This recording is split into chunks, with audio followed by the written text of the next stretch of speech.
Louisiana's cypress swamps simmer. There lived a young woman named Evangeline. Her name, rooted in old Akkadian lore, meant bringer of good news. And true to it, her heart was open, soft, and trusting, perhaps too trusting, for the world she was about to enter. Evangeline grew up in a secretive town near Baton Rouge, where streets turned to red clay. Dreamed of more. New Orleans nights, jazz, mansions, Mardi Gras gold. When her father, a fisherman worn thin by storms and bad debt, passed away, and their land was claimed by the bank, Evangeline gathered what little she had and boarded a Greyhound to Crescent City, hoping to resurrect her life. The city hit her like a hurricane. Music, mischief, elegance, danger pulsed.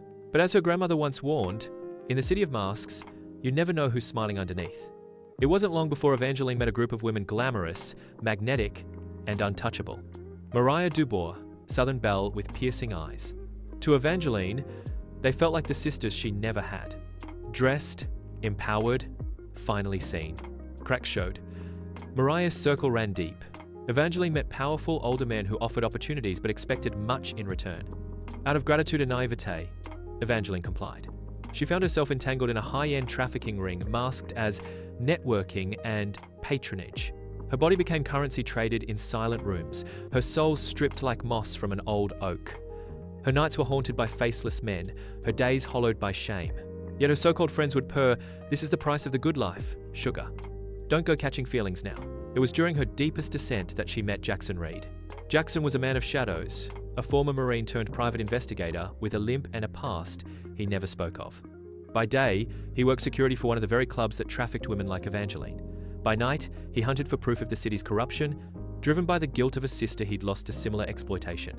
When he first saw Evangeline, it wasn't her beauty that froze him, but the flicker of defiance still smoldering in her gaze, a mirror of the regret that gnawed at his own soul. Against his better judgment, Jackson approached her not with charm, but with truth. Slowly, Evangeline confided in him, the lies, the betrayal, her dreams crushed like magnolias underfoot. Jackson's resolve hardened like river silt. He promised not in words, but in actions to help her escape. What neither of them realized was how deep Mariah's network ran.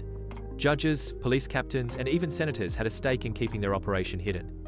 Jackson began gathering evidence, recording secret meetings, hacking accounts, and bribing insiders. Then came the first twist. Mariah was not just the mastermind, but also a former lover of Jackson's deceased sister's husband, tying Jackson's vendetta into a blood feud thicker than bayou water. As Jackson and Evangeline plotted their expos, betrayal struck. One of Jackson's oldest friends, a detective named Caleb Stokes, sold them out, lured by promises of power and a seat at Mariah's corrupt table. Jackson was ambushed and nearly killed, left bleeding in an alley under the echo of a distant saxophone. Evangeline, meanwhile, was kidnapped and locked in a decaying plantation mansion just outside the city, set to be trafficked out of the country before they could leak their evidence. But as the Creole saying goes, even the gator that waits in silence will strike when least expected. Jackson survived. With nothing left to lose, he rallied a ragtag crew, a disillusioned journalist, a hacker from the Ninth Ward, and a rogue pastor who ran safe houses for runaway girls. Together, they stormed the mansion in a final, desperate gambit. Gunfire erupted under the sweltering Louisiana night. Betrayals flipped into alliances, and secrets long buried rose like corpses from swamp waters. Mariah was captured not by police, but by the very women she had exploited, their revenge cold and final. Caleb met his end at the hands of those he'd betrayed. In the aftermath, Evangeline emerged not broken, but reborn. She founded the Bayou Foundation, an organization dedicated to rescuing and empowering exploited women across the South. Jackson became her partner both in justice and in life, dedicating his skills to dismantling trafficking rings and rooting out corruption one case at a time. They married under the draped oaks of the Mississippi River, their vows whispered over the graves of their ancestors and the ghosts of their past. Moral lessons from the tale of Evangeline and Jackson. In a city of masks, truth is the sharpest blade. Deception can be powerful, but truth cuts deeper. A soul that refuses to break becomes a shield for others. Survivors can become protectors. The deepest roots drink from both pain and courage. Out of suffering can grow unshakable strength. When one stands against the storm, others find shelter. Courage is contagious. Justice delayed is not justice denied, only patient.